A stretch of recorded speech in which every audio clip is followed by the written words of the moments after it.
Okay, here we go now. Bill Mears, our producer, U.S. Supreme Court. Here is his summary a moment ago. The Supreme Court will allow a lawsuit by abortion providers in the state of Texas to proceed over that state's 6-week ban on abortions.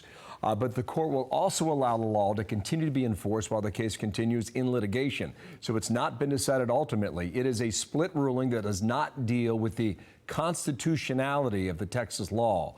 So the ultimate decision now on that law that was just passed this September has yet to be decided. A couple people with us now. Dana, Jonathan Turley, professor of law at Georgetown, with his analysis. And in a moment, we'll talk to Marjorie Dannenfelser as well. Professor, you're reading it quickly. What have you determined in the past couple of minutes there, sir?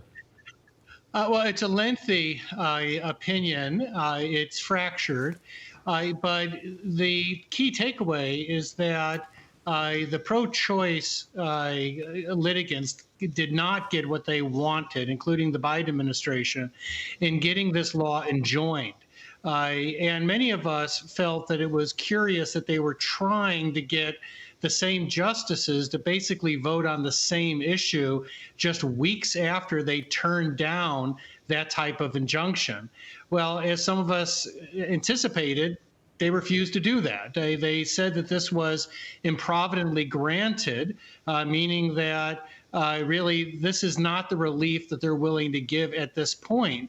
Now, what the pro-choice challengers do get is a green light to litigate this in the lower courts.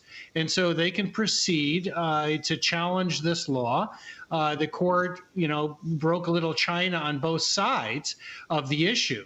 But what is key here is that this will proceed in the lower courts, and all eyes will now remain on the Dobbs case, which is the Mississippi case that was just heard in oral argument. Again, as many of us expected, that will be the case that will likely reframe the issue of reproductive rights.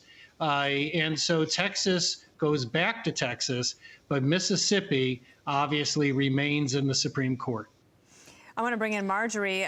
We introduced you a moment ago, but we haven't had a chance to talk to you since this all has gone down in terms of the Supreme Court hearing the Dobbs case. That's the Mississippi case. But now this out of Texas. So you represent Susan B. Anthony List. When your members ask you today what to make of all of this, what did the Supreme Court just say about the Texas law? How would you explain it? I would say it's good news. While there is a pathway for this to continue to be litigated in the lower courts, it's good news because the law will remain in effect as it has for quite some time, already saving thousands of lives, and we hope more to come.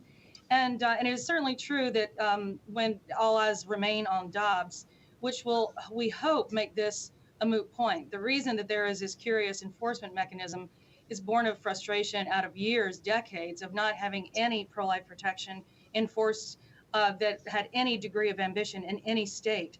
So that's the reason there's so much focus on Texas. If Dobbs, which asks only one question, is there any pre-viability limit, abortion limit constitutional? If there is any pre-viability limit that is declared constitutional, then this type of mechanism, this enforcement mechanism, will not be necessary. Just the traditional means of enforcement would be relevant. I apologize for the interruption there. Professor, back to Mears' conclusion. Both sides can claim, he writes, at least a partial victory in this ruling. And you mentioned Mississippi. Mississippi's at 15 weeks, that law. Texas is at 6.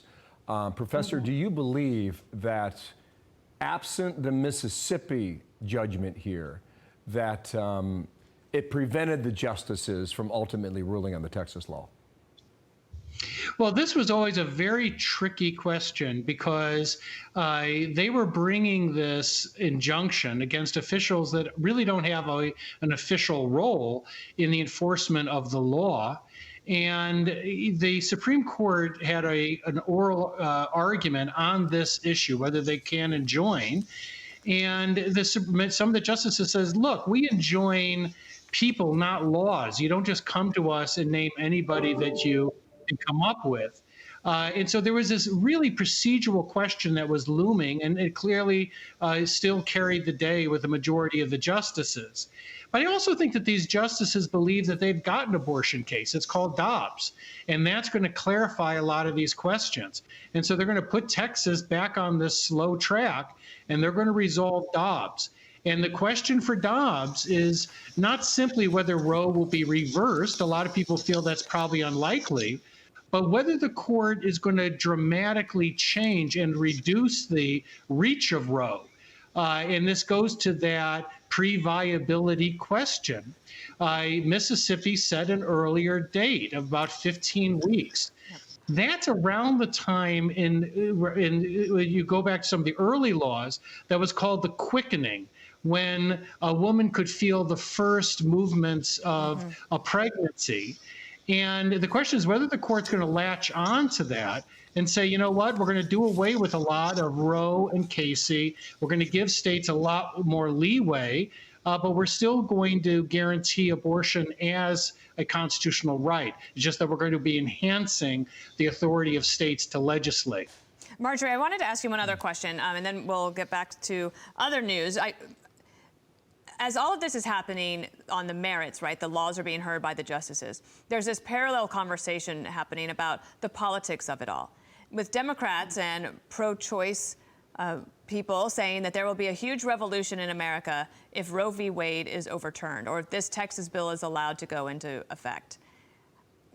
Do you think that that is a real possibility? I know that you don't necessarily care as much about the politics. You care about the issue that is near and dear to your heart and to the heart of your members. What about that political question as we all sit and wait for the Supreme Court to rule? Well, certainly politics has led to this place because we had to have a Senate and a president that would nominate, a Senate that would confirm, justices that would hear a case just like this, that would test the viability question.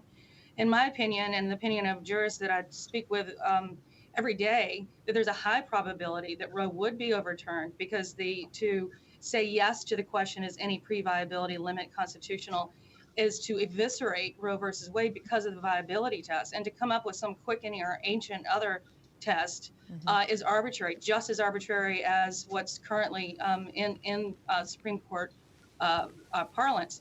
So yes, I think the politics of this is vitally important because if this happens, the question will be returned to the states to allow the democratic process to unfold. Each state has its consensus, and that consensus would be allowed to make its way into the law, and the Congress the same. Understood. So it's exactly how it should work, and what has been prevented for 48 years, and why we've had such polarization on this issue for so long. I just want to squeeze one more into Jonathan. This came quickly on Texas. We expected it quickly. When would you expect Mississippi to be ruled on?